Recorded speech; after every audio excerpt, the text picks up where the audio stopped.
The Life of Shota Aizawa, also known as Eraserhead, My Hero Academia. Shota Aizawa, also known as the Erasure Hero Eraserhead, is a pro hero and the homeroom teacher of UA's Class 1A. Welcome to the Amagi. In today's video, we're going over the life of Shota Aizawa. Before we begin, we publish a new video every day, so be sure to subscribe to our channel and ring the bell to get notified about our latest videos. The Amagi's reach stretches beyond just this channel, so if you're a fan of us, please consider subscribing to our other channels and following us on all of our social media accounts. Help us reach our goal of passing 100,000 followers on all of our accounts by the end of the year. And with that out of the way, let's get into the video. Background. Sometime during his adolescent years, Shota attended UA High School, where he met Hisashi Yamada and Oboro Shirakumo, with whom he would make friends, and they would end up being called the three Dumbigos of Class A. One day, while picking their hero names, Shota was unable to decide, so Hisashi chose the name Eraserhead for him. During his second year, Shota began to have doubts about his ability to become a hero, feeling even unable to save a kitten he found abandoned on a rainy day when he was on his way to UA. The only thing he could do at that moment was to leave his umbrella to protect it and continue his walk to the high school without caring that he would end up completely wet. Once in his homeroom class, his friend Hisashi, seeing his glum mood, tries to cheer him up without much success. Suddenly, Oboro arrives through the homeroom class window using a cloud he created with his quirk, making jokes about Shota and Hisashi and interrupting roll call, being admonished by the teacher. Oboro was another classmate with whom Shota maintained a good relationship. Oboro gives back Shota's umbrella, and when he's about to ask him if anything was underneath, Oboro pulled out a cat he rescued earlier from the rain, which is met with adoration from his classmates.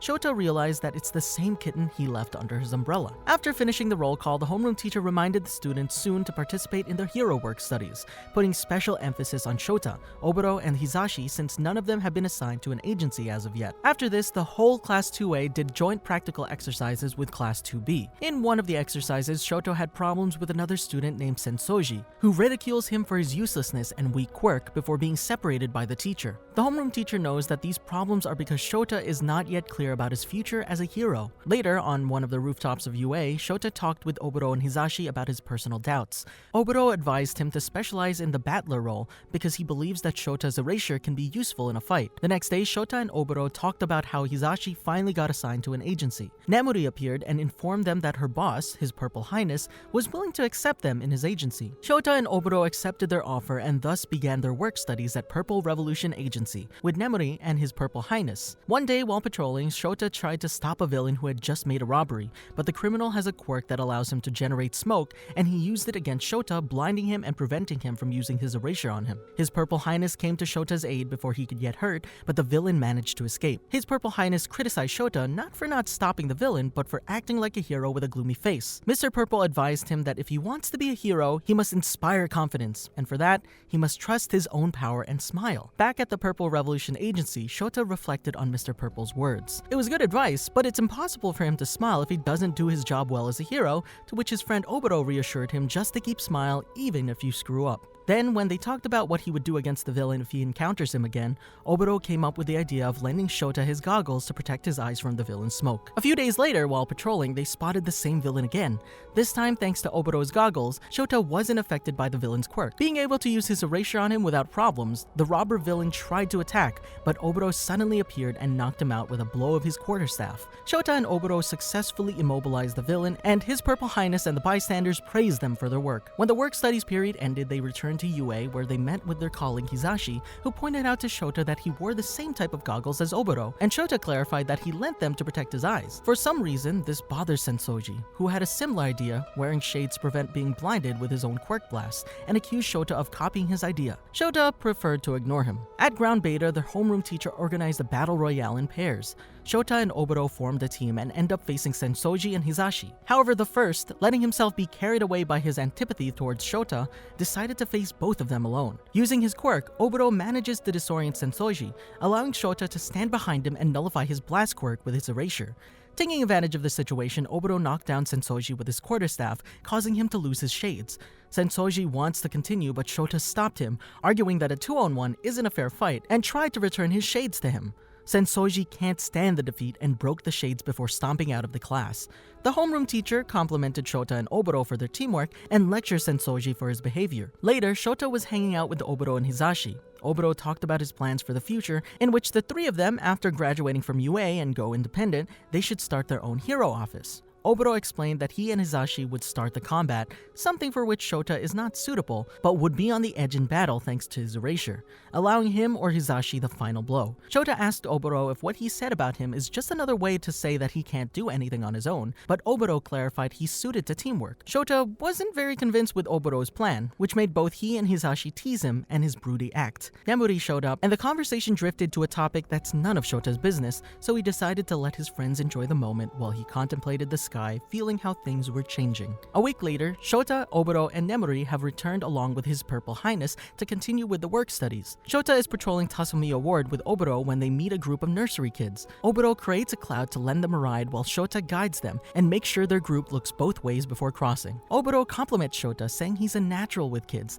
and saying he should work at a daycare or be a school teacher, but Shota claims he has no attributes for kids to like the way he acts. The conversation's interrupted when Shota receives a call from Nemuri, warning them to start evacuating the area immediately because a villain named Garvey is wrecking the neighborhood. Shota and Oboro quickly return to the nursery kids to evacuate them, but Garvey arrives much sooner than they would have expected.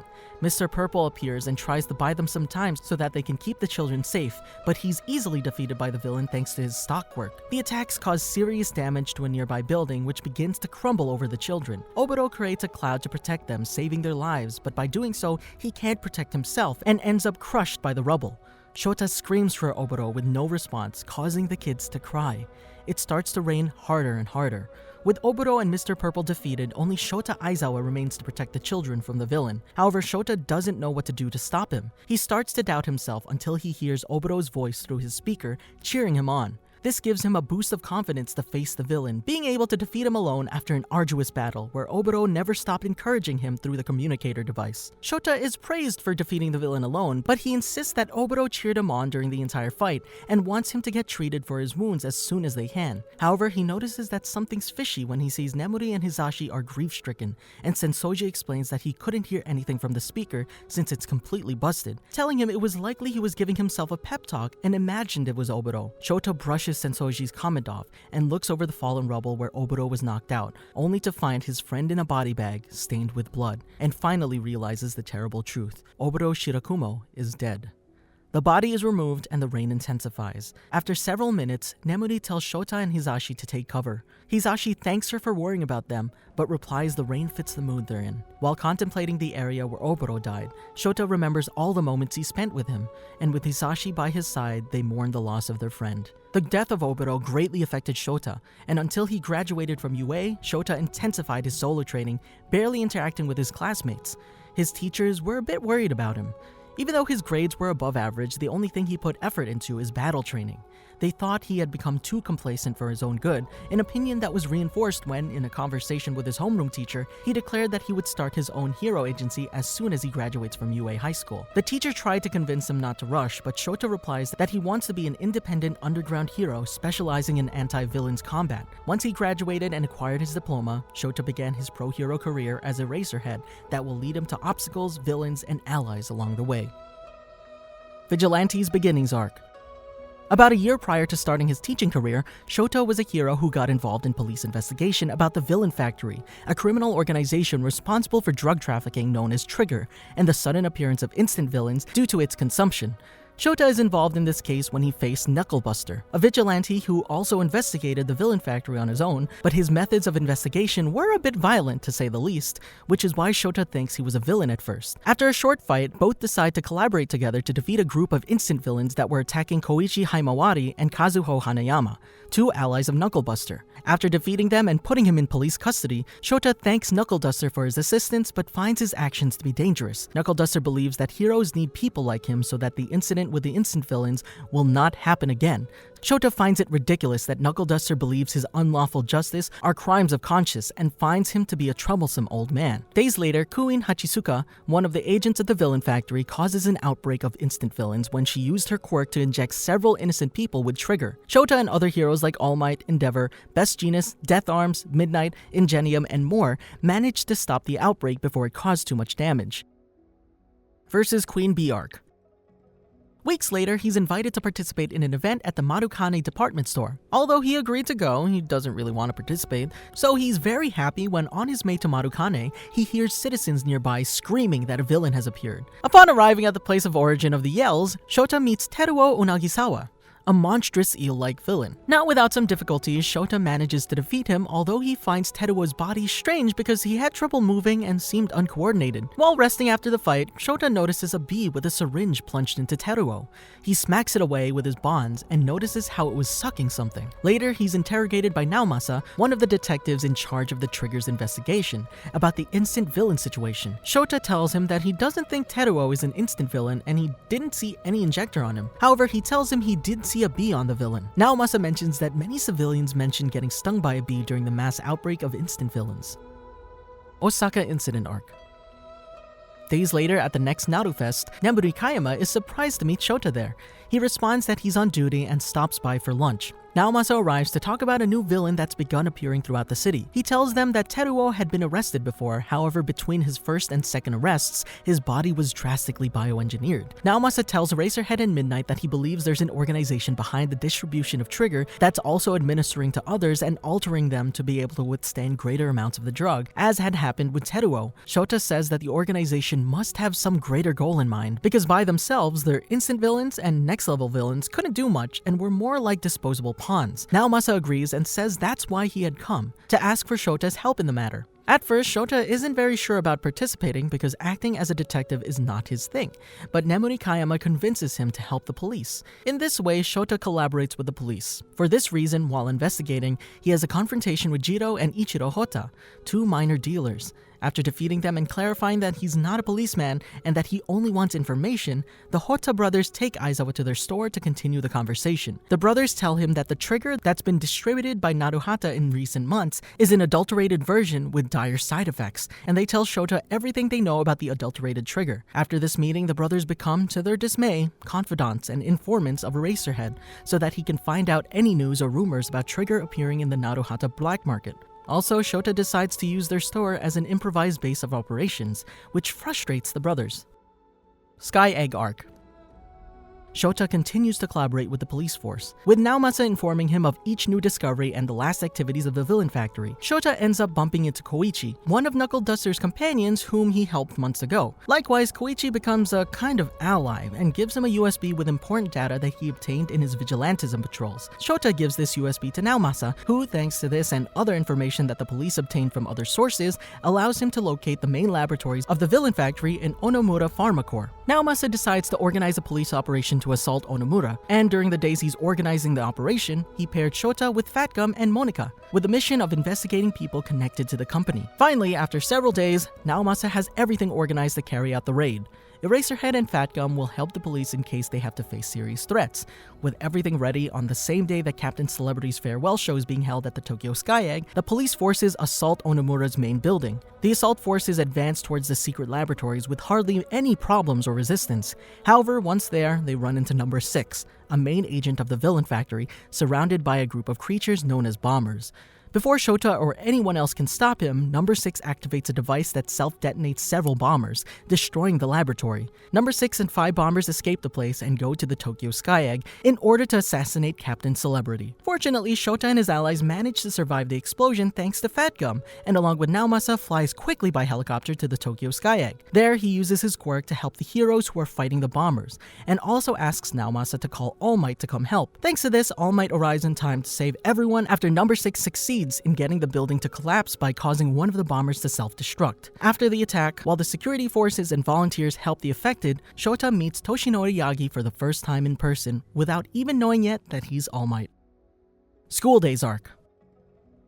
Several weeks later, as he's headed to the Hota brothers' store, he receives a phone call from Midnight. Shota tells him that she's delighted to be a teacher at UA, and Hisashi Yamada will start teaching next semester, and the only one missing is him. Shota replies that he hasn't agreed on being a teacher, but Midnight tells him that Hisashi believes that he just needs a good shove to take action, and she believes that he's been shying away from what really matters. Pissed off at Midnight's words, Shota ends the conversation. Shota leaves to go to the Hota brothers' shop. Once there, he finds that Octoid, whose real name is Ikajiro Takobe, is with the Hota brothers as he's going to be a cook in the cafe that the Hota brothers plan to open. And all this triggers a friendly discussion about how the cafe should be. This reminds Shota of a happy moment with Hisashi, Oboro, and Nemuri in a similar situation, discussing about starting his own dream hero agency and how it should be. All this makes him reflect on what he really should do. Ichiro tells Shota that they even included him in their plans for the cafe, but Shota tells them not to consider him in their plans since he'll leave the town soon, saying that he might stop by the cafe eventually to visit. Shortly after this, Shota starts his new career as a teacher at UA High, where he quickly gains a reputation for being an incredibly tough and strict teacher to the point of even expelling many of his students. One such incident involved expelling and then re-enrolling an entire class in order to help demonstrate to them the difference between self-sacrifice and being suicidal. Quirk Apprehension Test Arc. On the first day of the initial term for Class 1A, Shota arrives outside the class in his sleeping bag. He overhears Ochako Uraraka and Izuku Midoriya talking about making friends and interrupts them. He tells the pair they can go home if they're only at UA to make friends and promptly introduces himself as Class 1A's homeroom teacher. He warns his students it took them 8 seconds too long to get ready for class and says that rational students would be silent and seated already. Without any further interruption, Shota forgoes orientation and takes the class outside for the Quirk Apprehension test. Shota instructs Katsuki Bakugo to throw a softball using his quirk to preview the purpose of the test.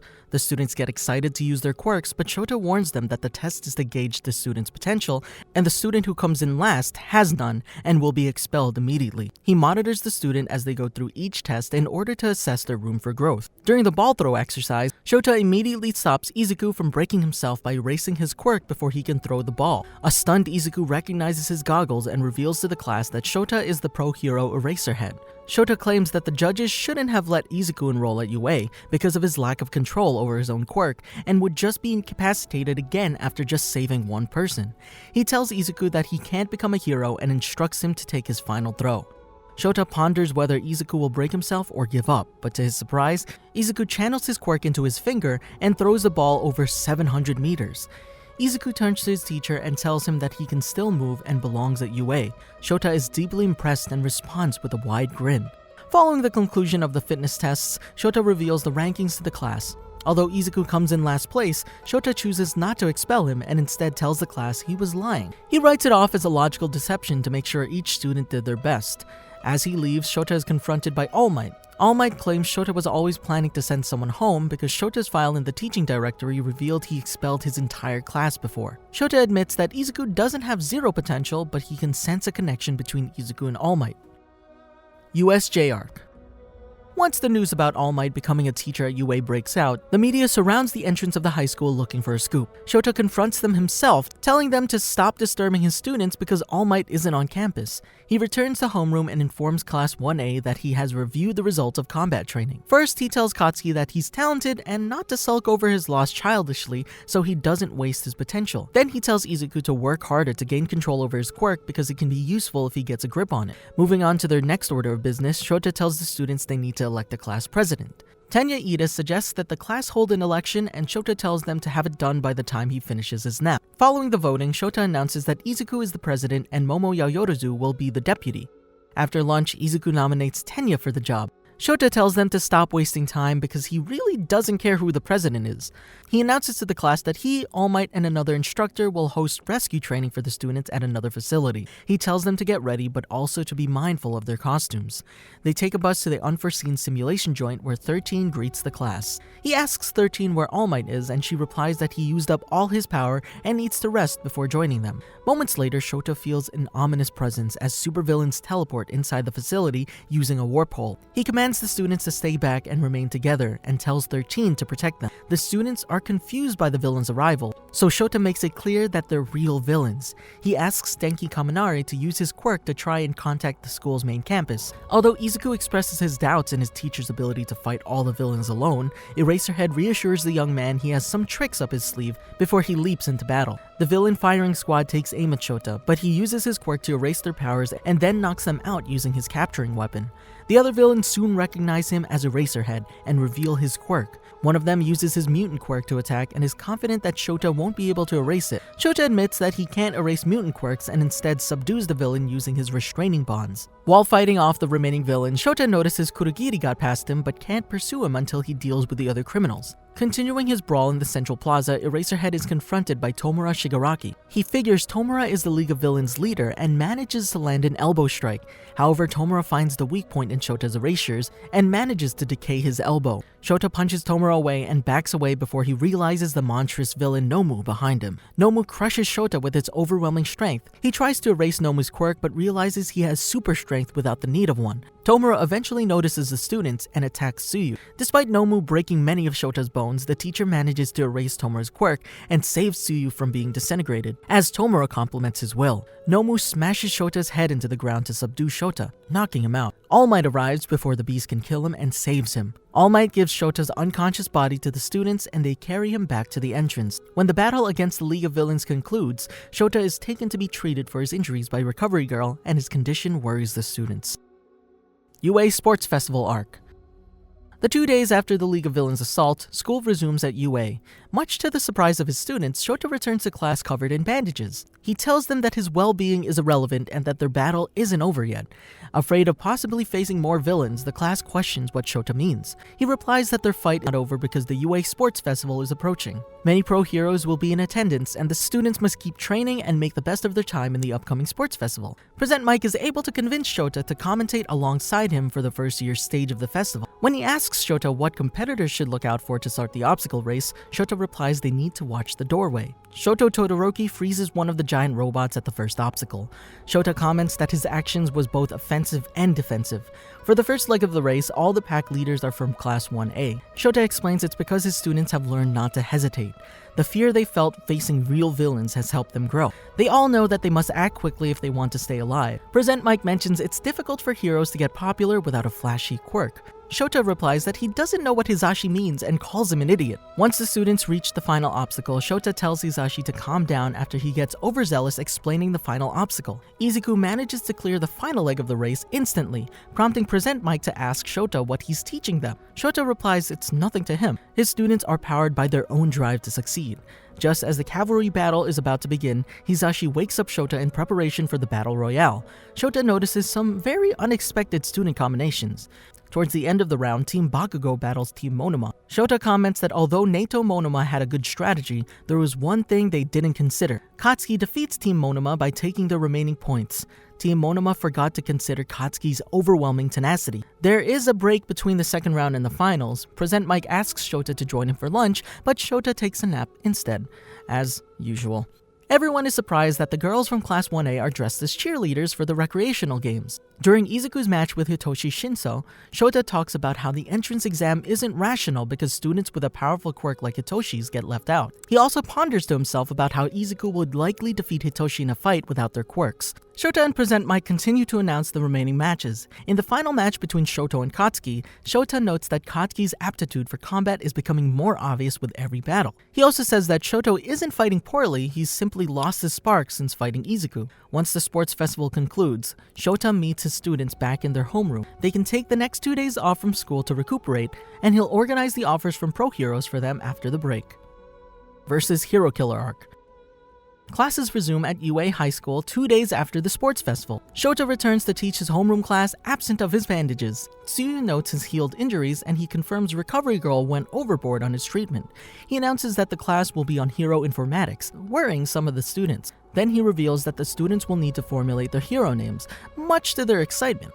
Shota orders them to calm down and then continues to explain that they need to choose code names because of the Pro Hero Draft nominations following the festival. He reveals the total tally for the class draft offers on the board. It's normally balanced between students, but this year there are many more nominations for Shoto and Katsuki compared to the rest of the students. Regardless of nominations or not, Class 1A will all be interning with real heroes. Although they got to fight against real villains, getting real field training will still be a fruitful experience.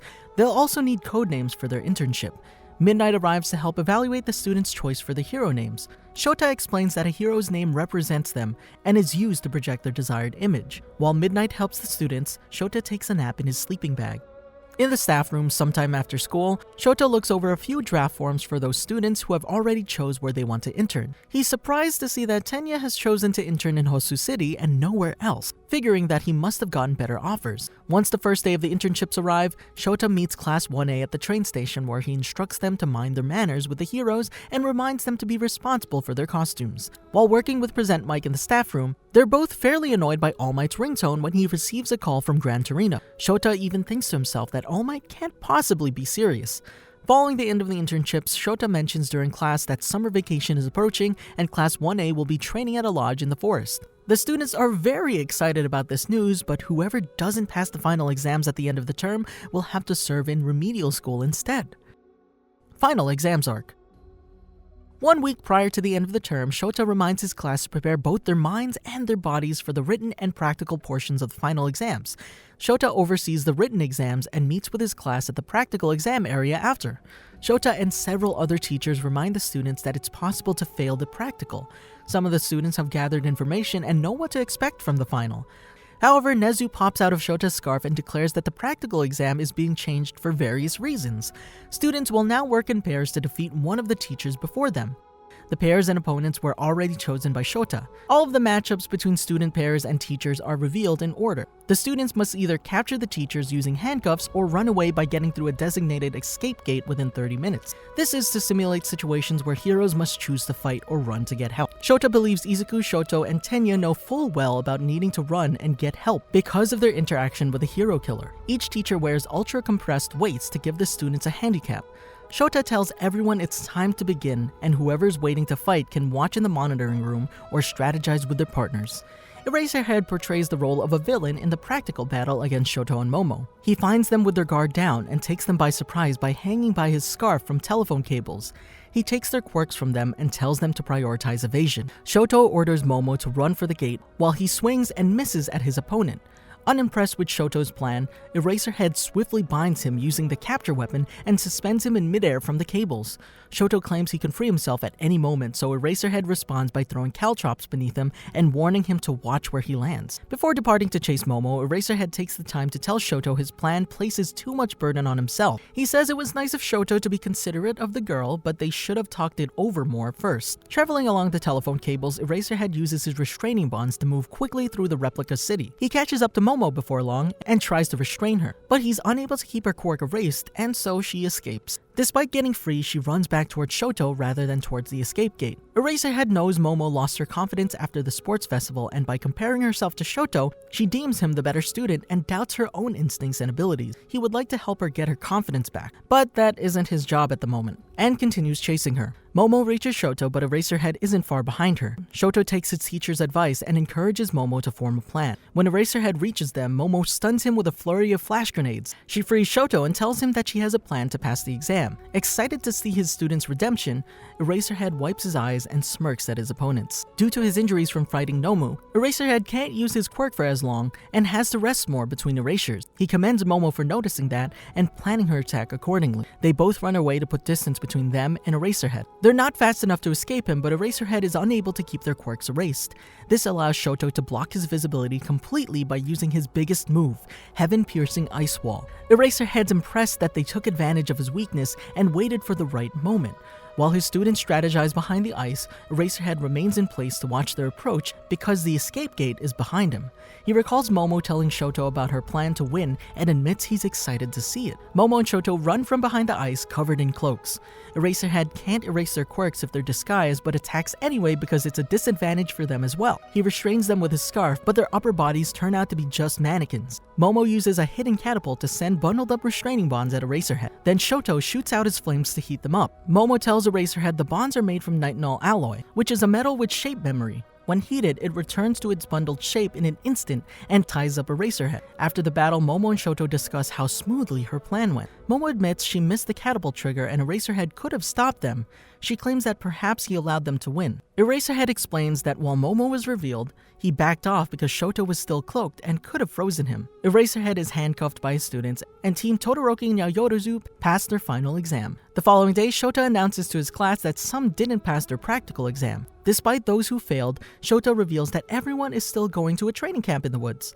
No one managed to fail the written exam, but 2 teams and Hanta all failed the practical. The teachers left a window for the students to win during the practical battle and only told students they were trying to defeat them to put them on edge. The training camp is meant to build student strength, so those who bombed the practical need that training the most. Shota admits that they were never going to be separated from the others and that was just another logical ruse. Tenya is upset that Shota has lied to them again and asks if he fears his students losing faith in him. He replies that he wasn't lying about everything. Those who didn't pass will undergo extra lessons that are far tougher than what they would face in summer school.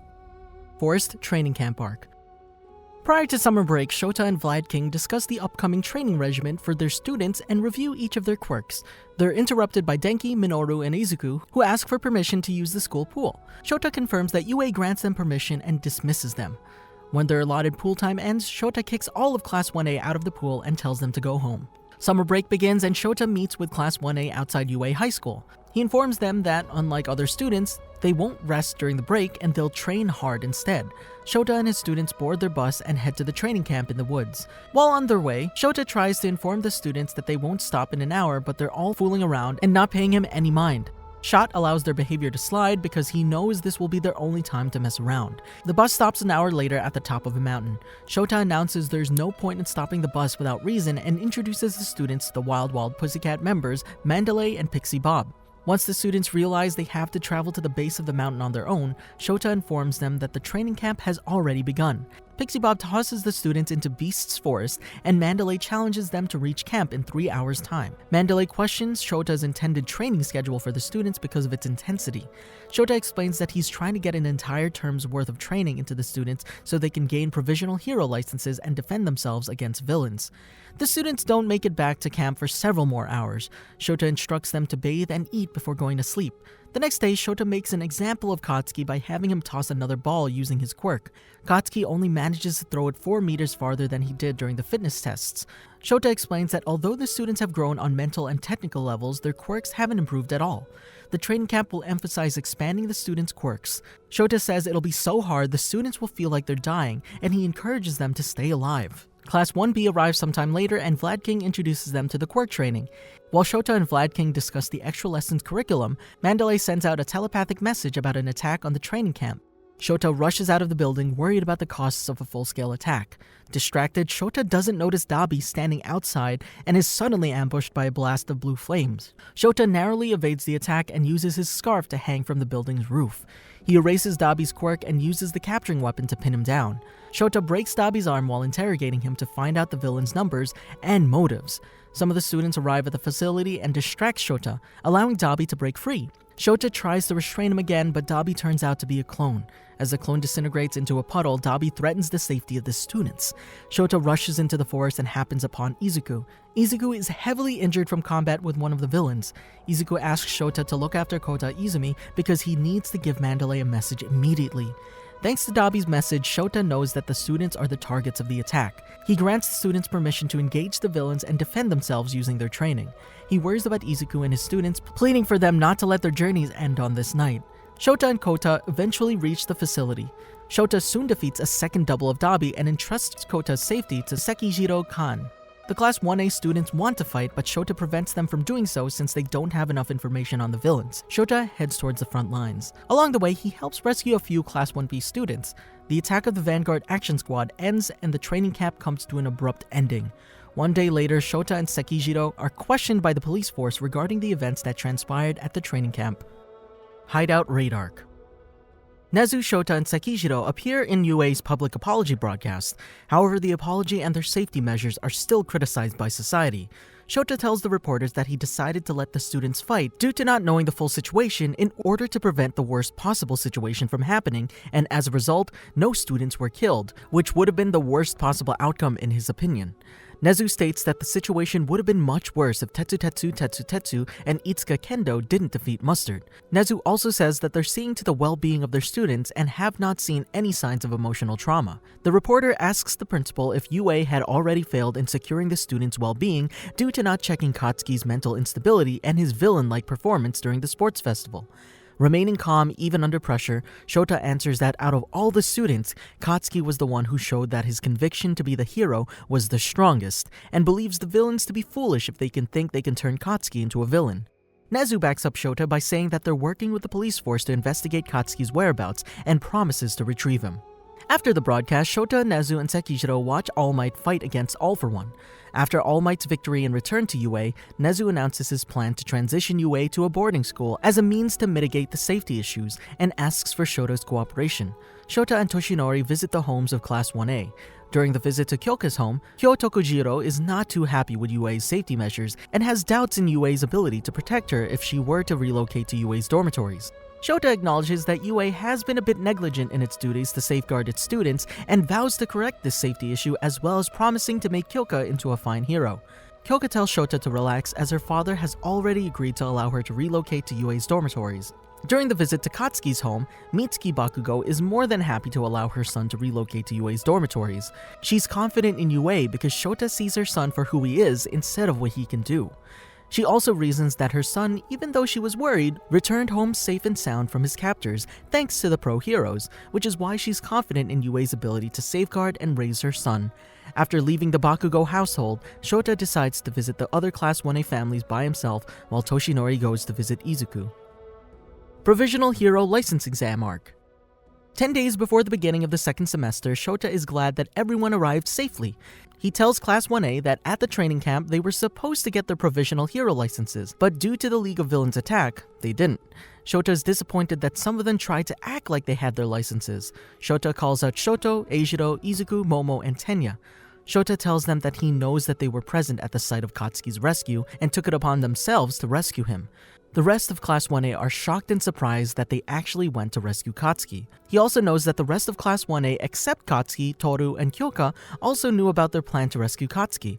He explains that their actions have been covered up, but tells them that if All Might didn't retire, he would have expelled them all as punishment, with the exception of Katsuki, Toru, and Kyoka. Shota advises them to go through the proper procedures next time, which will also restore the trust between them. After Class 1A's mood has become better as a result of Katsuki's actions, Shota shows them their new dormitory. Heights Alliance has one dorm per class, and Shota takes them to the Class 1A dormitory. Shota explains that their dorm is separated by gender, the right wing for females and left wing for males. However, the first floor is a common space and contains the dining area, baths, and laundry facilities. Class 1A takes a look at their new dorm and becomes excited about living there. Shota then explains that their bedrooms are on floors 2, 3, 4, and 5. Every student gets their own private bedroom, with each having an AC unit, bathroom, refrigerator, and closet. Shota gives Class 1A a map of their room allocations and says that the luggage has already been sent into their allocated rooms. Shota ends his explanation by telling Class 1A to spend the rest of the day unpacking and organizing their rooms. Tomorrow, he will explain the operations of their new lifestyle. The day after, Shota re-emphasizes that the class's priority is earning their licenses and impresses upon them both the seriousness of the responsibilities that come with it and the difficulty of passing the exam.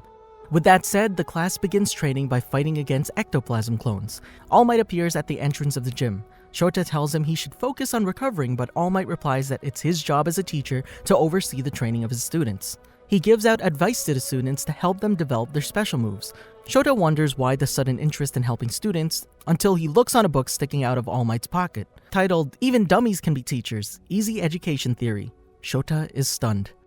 4 days later, at Gym Gamma in the midst of training, All Might shows up and Shota Aizawa tells him that Class 1A is progressing nicely. However, a rock Katsuki used his AP shot on cracks and begins to fall towards All Might. Katsuki and Shota warn All Might, but Izuku jumps out with One for All Full Cowl activated. Izuku destroys the falling wall with a single kick. Shota Aizawa asks All Might to move to safety. The remaining days of training came and went. On the morning of the Provisional Hero licensing exam, Class 1A travels to the Takuba National Stadium. Some of Class 1A are nervous, but Shota encourages them to do their best so that they can get their licenses and further their goal of becoming heroes. Eijiro gets hyped up and initiates a Plus Ultra chant, but is interrupted when Inasa Yaodashi appears and chants it himself. As the other students of Shiketsu High School and Inasa leave, Shota tells Class 1A that the energetic student's name is Inasa Yaodashi, and states that he's a powerful contender. At UA's entrance exam, the same year Class 1A took it, Inasa received the top score and passed. However, despite receiving the top score, Inasa declined his admission offer. Hanta is confused as to why Inasa would refuse enrollment into UA even though he admires the school.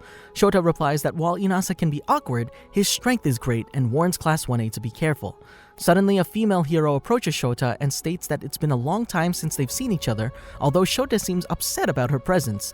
She is Emi Fukukado, known as Smile Hero Miss Joke, and tries to make him laugh and flirts with him, but Shota shoots down all of her advances. When Tsuyu comments about their closeness, Miss Joke replies that it's because their workplaces were close to each other, working together several times, and ended up falling in love. Shota denies the part about them being lovers. In order for her to stop joking, Shota asks her what she's doing there. She replies that she's a teacher from Ketsubutsu Academy, and she's there with her students who also participate in the exam. After the students of both schools introduce each other, Shota tells his students to get ready for the exam, and Emi asks if he told his class about something that happens every year at the Provisional Hero License exam, and Shota replies that he hasn't. Later, watching from the bleachers, Miss Joke sits near Shota and jokes about his fly being down, to his displeasure, but soon she changes the subject and remarks she's surprised that he hasn't expelled any of the students and wonders if Shota likes his current class, although Shota is indifferent about Class 1A, much to Miss Joke's laughter. The preliminary round of the Provisional Hero License exam begins. Emi decides to bring up the piece of information that Shota didn't tell his class yet. Miss Joke says to Shota that while the format changes every year, one tradition remains the same in every Provisional Hero License exam, the crushing of UA. While contemplating how his students defend themselves with great efficiency from the attacks of students from other schools, Shota tells Emi that it didn't matter if he told them or not about the tradition of taking out UA because it wouldn't change the fact that they'd have to overcome obstacles like true heroes must do every day. He also says that pro heroes' quirks are also widely known and apologizes that his students are more advanced than hers. As the first exam progresses and the number of participants remaining to pass it is announced, Shota says it's frustrating he can't tell who passes and fails the exam. Miss Joke wonders why he's worried. Shota explains that he isn't worried but has high expectations because of two of his students, Izuku and Katsuki, having a big effect on the rest of the class. They aren't leaders or the most popular, but Izuku and Katsuki's passion inspire everyone in the class and raises the standard for success. As a result of their presence, Shota feels that Class 1A should perform spectacularly, which is why he has high expectations. Shota continues to observe the performance of his students from the stands until the Provisional Hero License exam finally ends. Everyone in Class 1A, except for Katsuki Bakugo and Shoto Todoroki, have managed to pass and obtain their provisional licenses. After this, everyone returns to UA. Later that night, while preparing tomorrow's classes, one of the security robots reports him about a fight between Izuku and Katsuki in Ground Beta, and tells him to come and stop them. Shota leaves his room to go discipline the boys, but before he can proceed further, All Might stops him and asks to let him handle it instead. After their fight, Shota restrains Izuku and Katsuki while scolding them for having a fight on school grounds. Shota wants to punish them severely for breaking the rules, but Toshinori steps in and tells him the reason for the fight was brought about due to Katsuki feeling guilty about his retirement. Although Shota understands the reasons, he considers that they still deserve an appropriate punishment for their transgression. Shota punishes them by placing them under house arrest, Izuku 3 days and Katsuki 4 days. During their house arrest, Shota states that they'll be cleaning the dormitory common spaces day and night, and they must write a written statement of regret. Shota tells them that if their injuries don't heal, they must go to the infirmary, and they must not dare think about relying on Recovery Girl. Having criticized them enough, Shota tells them to go to bed. In the classroom, Shota tells his class that starting from today, they'll resume normal class activities. Shota warns them that the training will be tougher than last semester.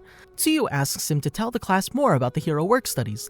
Shota obliges, describing it as hero activities done off-campus, closer to the real thing than the workplace training after the sports festival. Ochako expresses frustration at needing to work so hard to be scouted after the sports festival if they were to do internships anyway. Shota explains that the hero work studies are an opportunity to make use of the connections they garnered at the sports festival. The hero work studies are managed at the discretion of students themselves nowadays, because in the past, each office would conduct their own recruiting efforts, which would cause them to fight over UA students.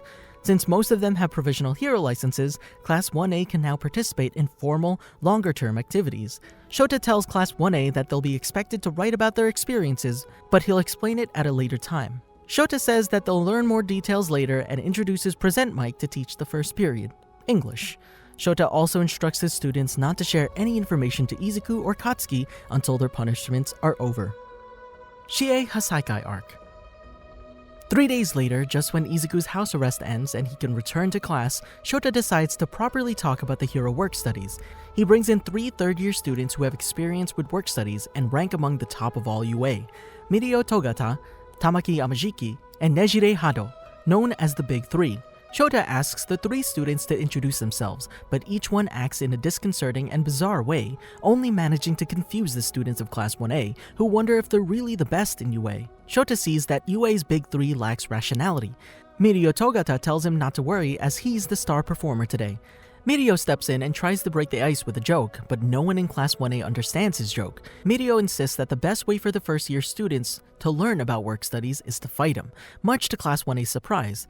Shota tells Mirio to do as he pleases. Everyone moves to Gym Gamma, where Class 1A, save for Shoto and Katsuki, go against a lone Mirio all at once.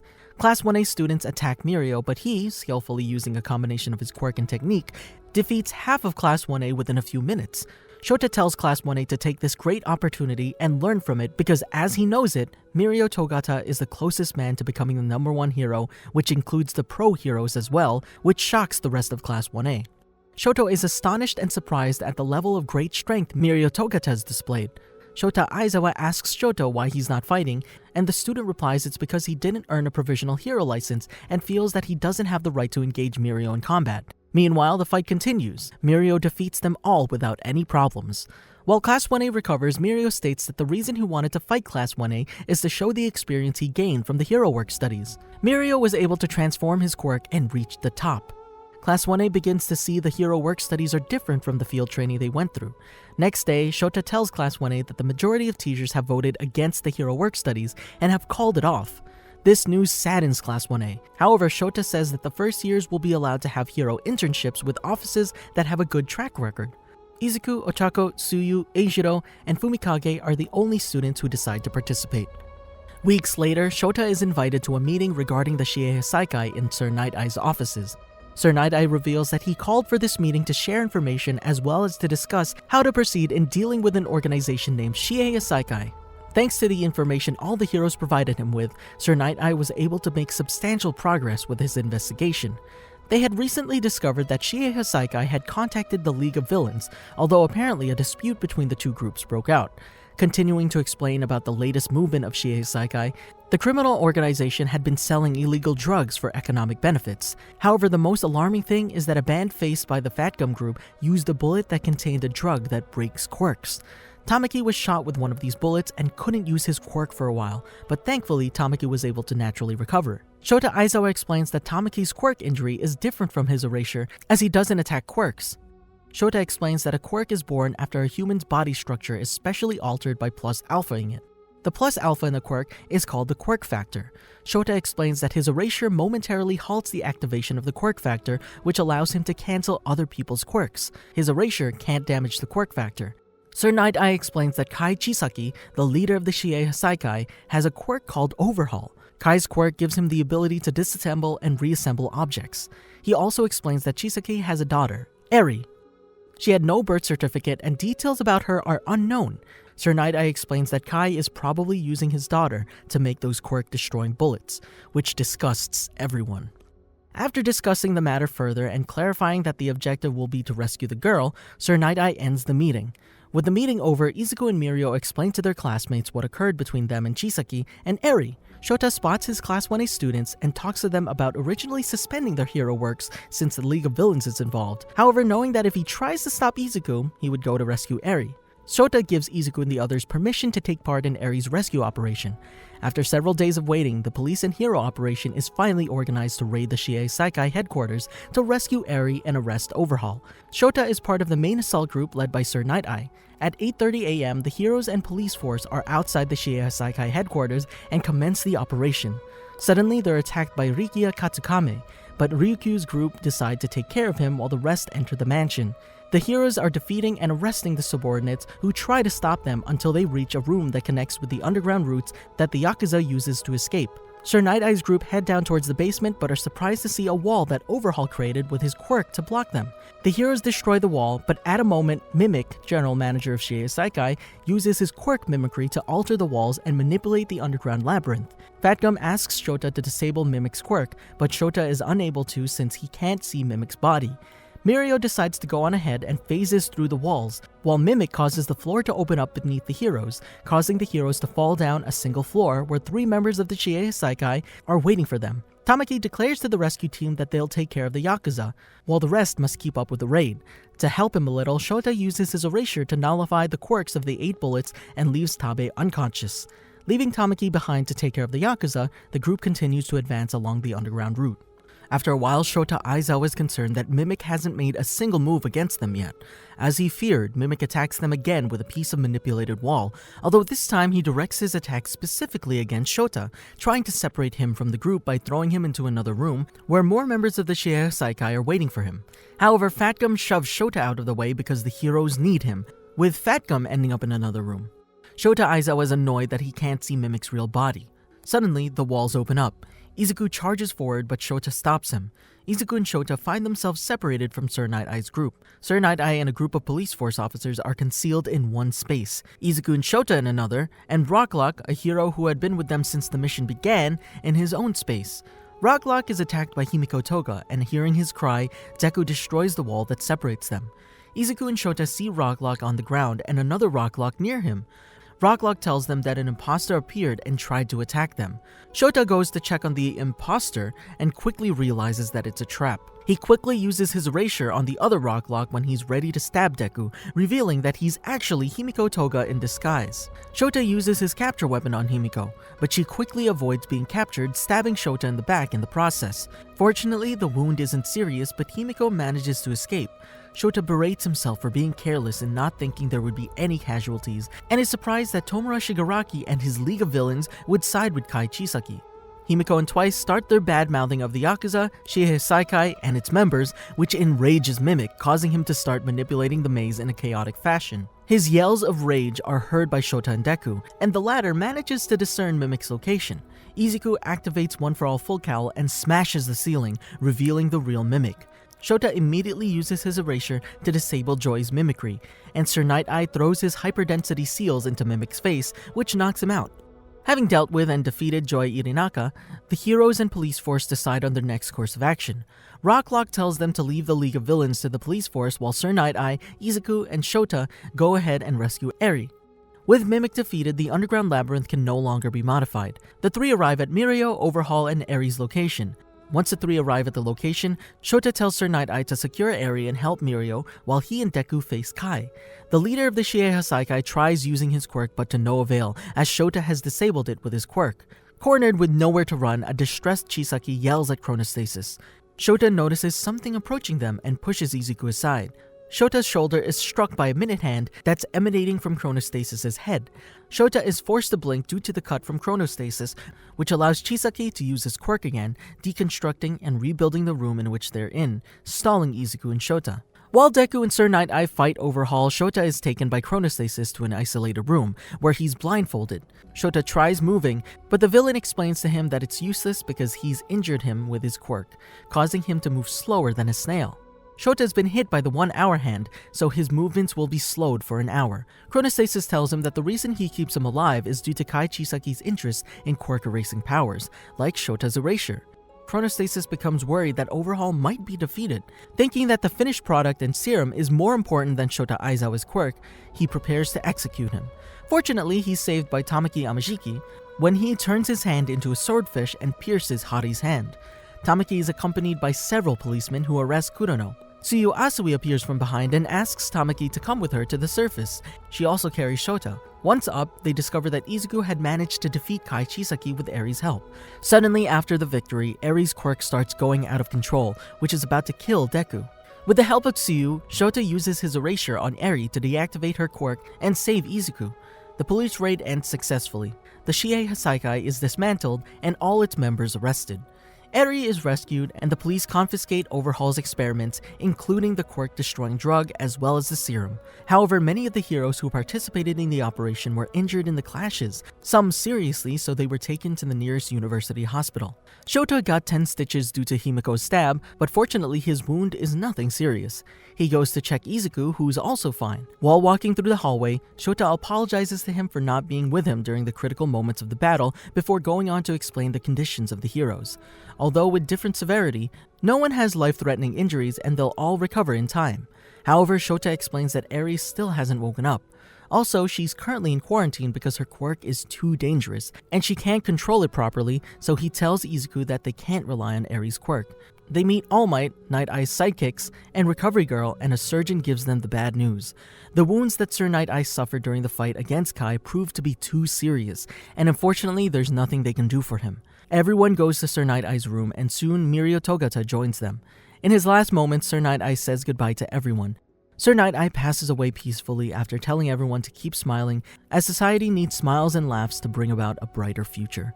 Sometime later, Shota spoke with Mirio and told him of a possibility of Eren getting control of her quirk in the future, which will allow her to be able to restore him to a state where he had his quirk. The next day, after watching in the news that the League of Villains attacked the police escort, stealing quirk-destroying drugs and mutilating Kai Chisaki, Shota Aizawa tells Izuku not to feel responsible for it. Remedial Course Arc. Shota has a conversation with Ochako, who feels guilty for being unable to save Sir Night Eye's life, but Shota Aizawa replied that she bears no responsibility and the fault lies with the heroes, asking her to take time and think about what she wants to do in the future. Ochako replies that she wants to save people. Later, Shota and his students end up returning to UA, but he must return to the hospital to keep an eye on Eri, since he is the only one who can prevent Eri's quirk from going out of control again. Because of this, All Might and Present Mike must replace him to accompany Shoto and Katsuki to the Provisional Hero License course training. With the beginning of October, Shota attends Sir Night Eye's funeral. UA School Festival Arc.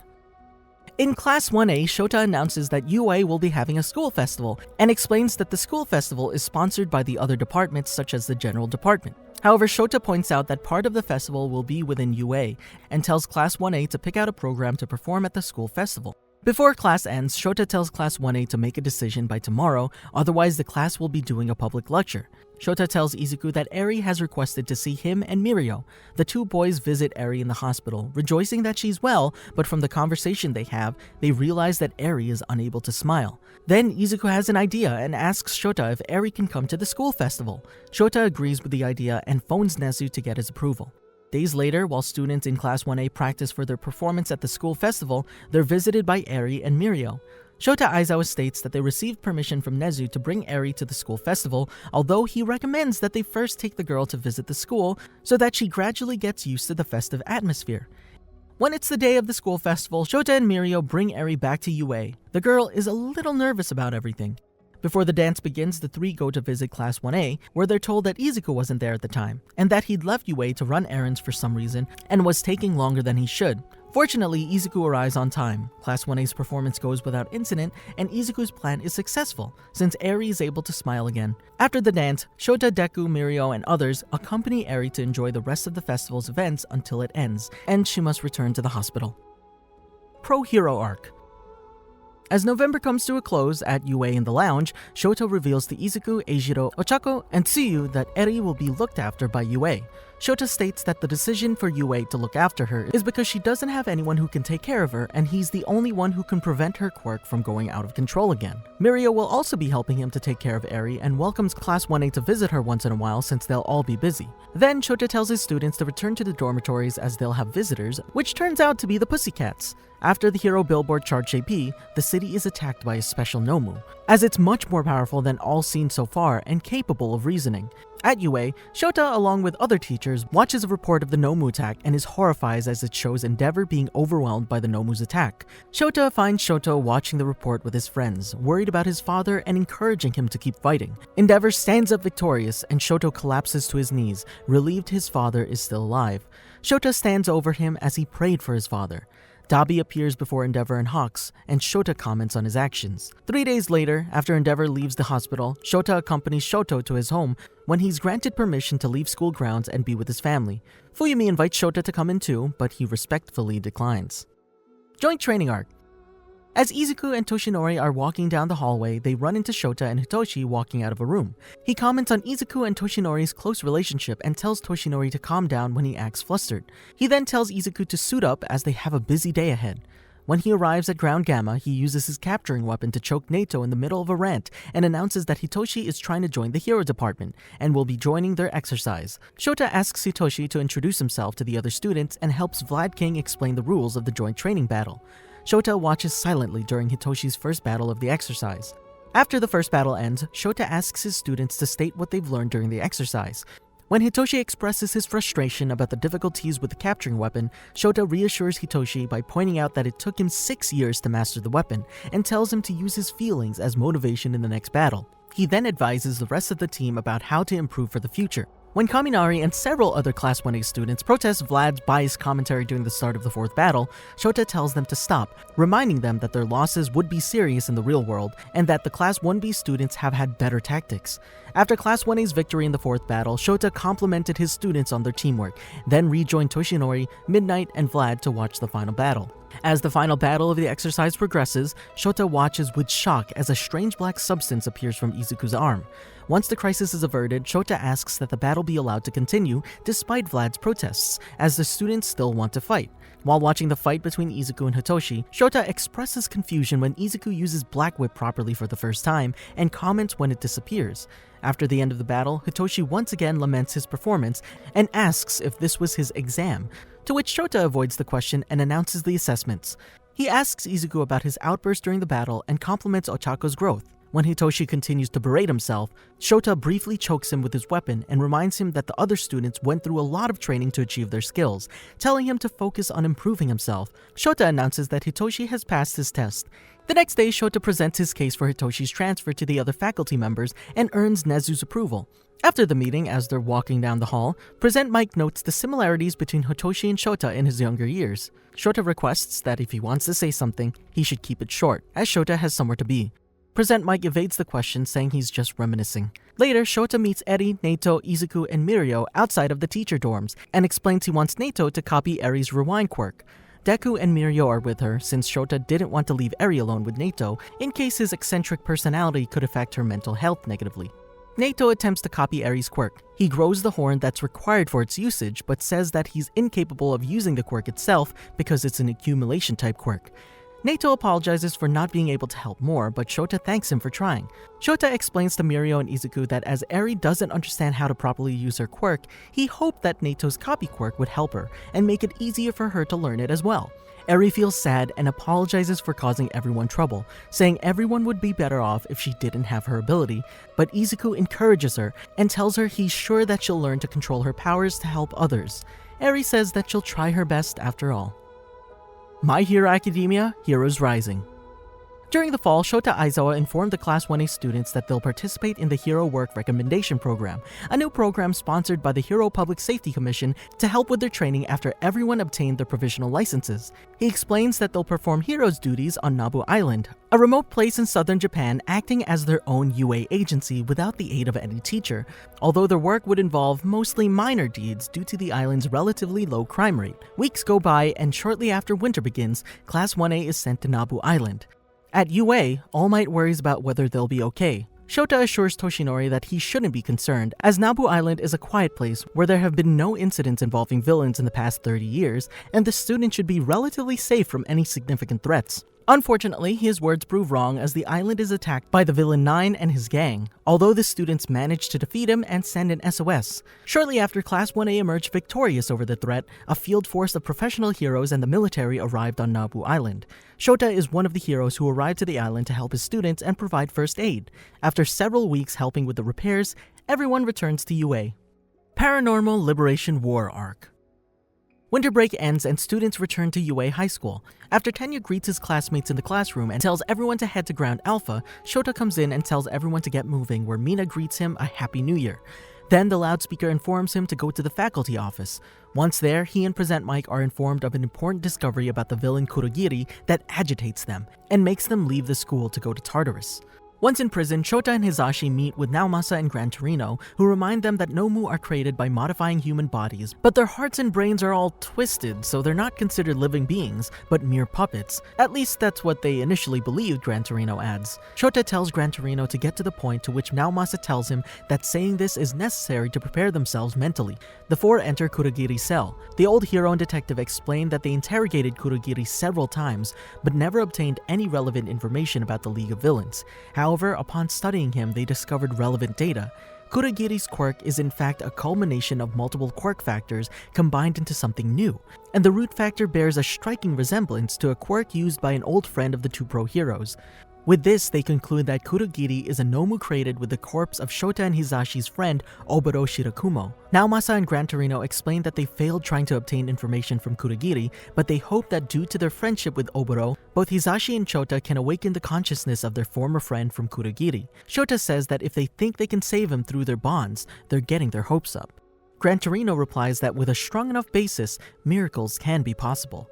Hisashi questions if it should be Oboro's family instead of them, to which Naomasa says that they'll contact them if he and Shota fails. Shota says he'll be damned to let Oboro's parents learn of this stuff. Shota and Hisashi enter the visiting room to talk to Kurogiri. Shota uses his erasure on the villain, but the black fog doesn't vanish. Kurogiri only asks about Tomura's well-being, and Hisashi yells at him that watching over him is a stupid job, only to notice Shota's saddened expression. Shota starts talking to Kurogiri about moments when he was Oboro, like when they met for the first time, when he picked up a stray kitten that Shota left behind, or when he lent his goggles to protect his eyes. Kurogiri questions what he's talking about, while Shota kept saying that Oboro kept pushing forward without thinking of the consequences, even though death meant the end for him. Shota yells that he wants people like Oboro to become heroes who can pull other people along and live long lives. He shows his goggles to Kurogiri and yells to him, with tears in his eyes, that if Oboro is still in there, then they should strive to be heroes again together. Despite Kurogiri's resistance, Shota's words begin to awaken Oboro's consciousness within him. Finally, the black fog that forms Kurogiri's head scatters enough to show the shadowed face of Oboro Shirakumo. Oboro tries to call Shota, who asks him to keep fighting. Oboro says hospital before the fog hides his face again, and Kurogiri falls unconscious. Naomasa congratulates both heroes for their help. Hisashi cares about Shota since having used his erasure for so long must have affected his eyes. Shota tells him that it doesn't matter that they're dried out, while he cries. Later at the prison front door, Shota and Hisashi say goodbye to Naomasa and Gran Torino. Shota would have liked to have been more helpful, but the detective corrects him, telling him that they've made progress thanks to them. Gran Torino apologizes for having forced them to reopen an old wound, but something's bound to come of it. When Shota wonders why All For One creates the Nomu, Gran Torino recalls a metaphor told to by the villain, in which he compares the creation of the Nomu as producing wine.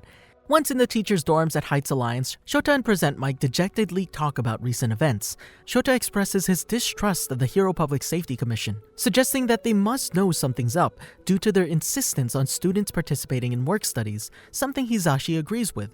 Shota changes the subject, asking Hisashi what he would do if they were to discover where the Nomu are being made. Hisashi angrily gives a sarcastic response before turning the question on Shota. Before he can answer, Mirio Togata and Tamaki Amajiki interrupt, rushing in to tell them that Eri is unwell. Arriving at her room, Shota discovers Nejire Hado holding a crying Eri, who complains about her horn feeling weird. Shota erases her quirk and gently pats her on the head, telling her not to worry.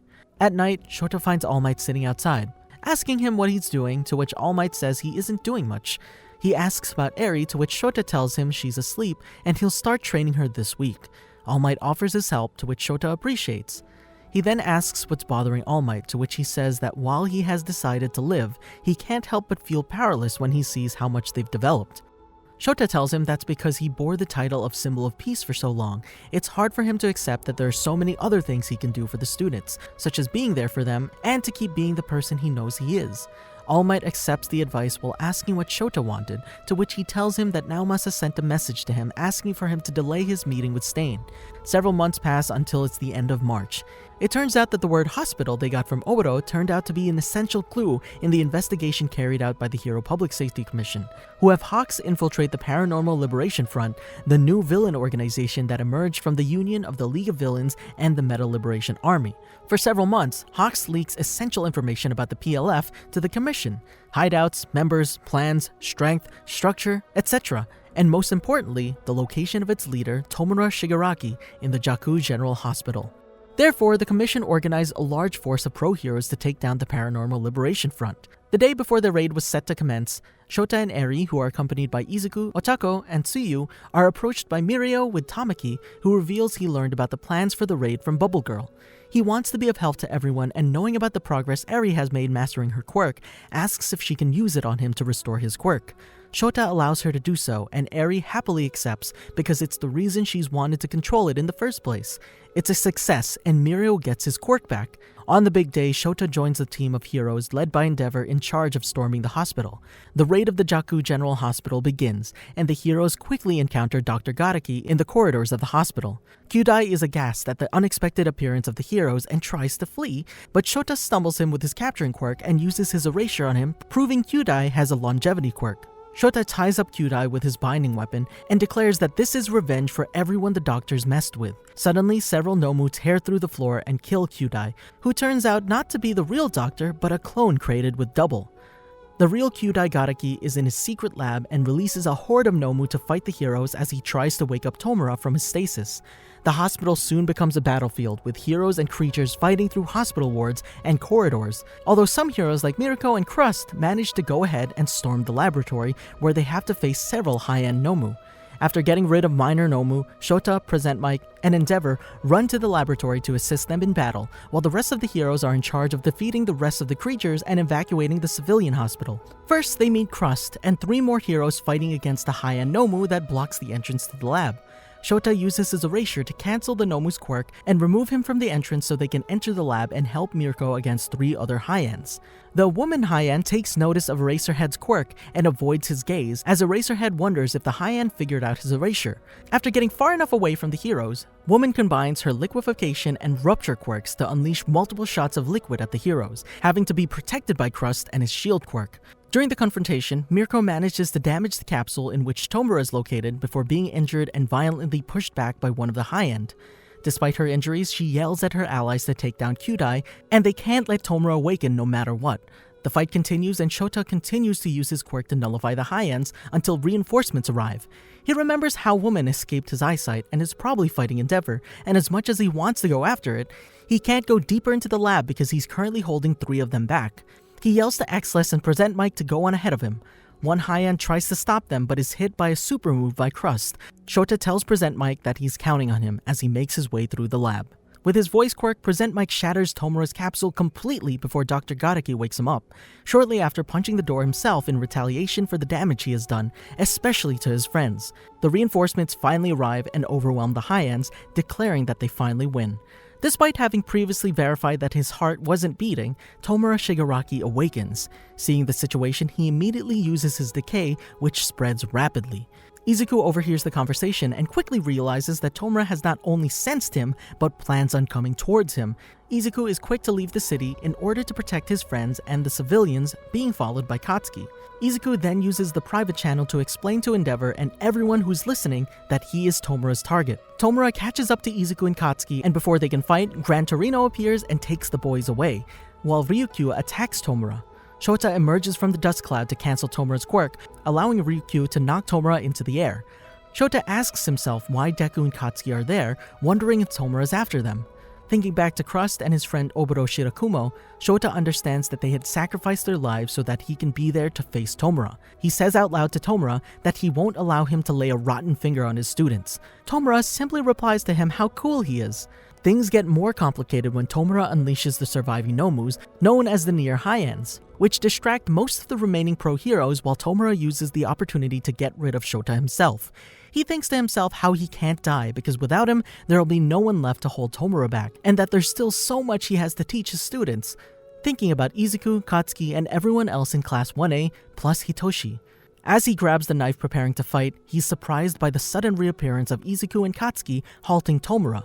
Izuku says that with Tomura's quirks erased, they can join the fight without worry of getting their quirks stolen, especially with the rest of the pros busy with the Near High-Ends, and that losing their teacher is the worst case scenario, and that it's their turn to save the teacher that has watched over them for so long. Shota is shocked and touched by this declaration. Endeavor, Gran Torino, Izuku, and Katsuki continue their assault on Tomura while protecting Shota. Despite all the beatings, Tomura still manages to remain conscious and fights back, with Shota barely able to keep his eyes open and focused, while Rocklock and Manuel try to find some cover for him. Tomura manages to get a fatal punch right into Gran Torino's chest, before he once again jumps away, heading right for Shota. Ryukyu tries to halt him with her dragon hand, but he punches a hole right through it anyway. An enraged Izuku shows up, completely binding him with Black Whip to keep him steady, while Endeavor prepares to attack. But unbeknownst to everyone, Tomura has in his possession 2 quirk-erasing bullets, one of which is pointed directly at Shota. Ryukyu notices the one in his hand, warning the others about it, with Izuku attempting to stop him with a smash, but while one is destroyed by Katsuki, the other, Tomura, successfully shoots through the hole in Ryukyu's hand, directly hitting Shota in the leg. However, thanks to Ryukyu's warning, and thinking about Eri, Shota is able to quickly and rationally use his knife to slice his leg off to prevent the rest of the drug from spreading. The completely disfigured Tomura can only respond that Shota really is pretty cool. Despite this, Tomura manages to use a shockwave to propel him forward away from everyone, grabbing hold of Shota's face ready to crush it. Just then, he's saved by Shoto Todoroki, using his ice to halt him in place while Izuku provides Tomura with a punch to the gut before going to make sure Shota's alright. However, Shota finally succumbs to the pain, closing his eyes as he's knocked unconscious. Rocklock and Manuel tend to Shota's wounds, using his binding cloth, with the former telling Izuku to run now that Erasure is no longer in effect. But an even more enraged Izuku refuses to stand down. Izuku then realizes that Tomura's body is incomplete and can't handle the full power of All for One, so before he can execute another decay shockwave towards everyone, Izuku leaps into the air, utilizing Black Whip and his newly unlocked float to bring everyone with him away from the destruction. He returns the rest back to the ground while Izuku keeps Tomura in the air to prevent him from using decay again. Tenya Ida and Nejire Hado show up to join the fight, helping Rocklock and Manuel escort the critically injured Shota, Gran Torino, and Ryukyu off the battlefield, who are taken in and treated for their injuries. Alongside most of the other critically injured participants in the war, he's taken to the central hospital to be treated. After a couple of days, he's regained consciousness alongside a visiting Present Mike, with his right eye bandaged up alongside his cut-off right leg. The doctor tells him that he and the others would have ended up much worse if it wasn't for those who prioritized their safety. During this recovery period, the two learned that one of the fatalities during the war was Midnight, with Present Mike mourning over her, and Shota asking how everyone else is doing. In the aftermath of all the events, with the cities erupting into chaos and after many pro heroes have retired, Shota is one of the only ones with the resolve to continue fighting.